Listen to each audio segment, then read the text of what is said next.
Hello and welcome back to Office 365 Insights. Today we're gonna talk about how we can disable a multi-factor authentication.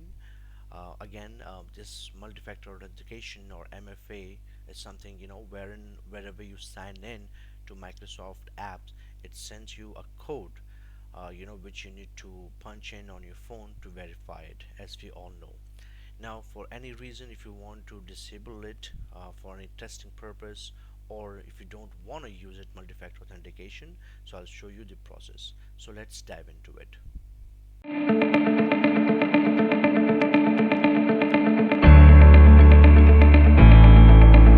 So very first thing which we're going to do is to open up Google Chrome, and we will be going to this URL called portal.azure.com.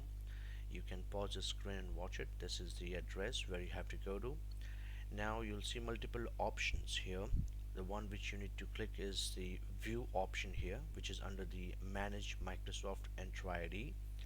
You may see a pop-up to go for the tour, so make sure you simply skip that and just simply come up here. Under view, you need to scroll it down and you'll find an option called properties. So click on this on the left hand side panel.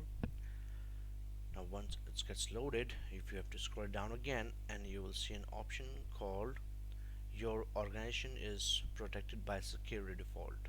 So you have to click on this, and now you can see the security default is enabled, which I'm going to disable it. Please keep in mind that the security default, disabling security default is not at all recommended by Microsoft. So you will be taking your risk. And I will be selecting too many signing attempt, and we'll click on save, and we'll disable it. Now make sure this takes time, which vary anywhere from 5 to 10 minutes to 2 to 3 hours. So if you have disabled it, and if it's not applying to the entire tenant, you have to give some time to replicate the changes.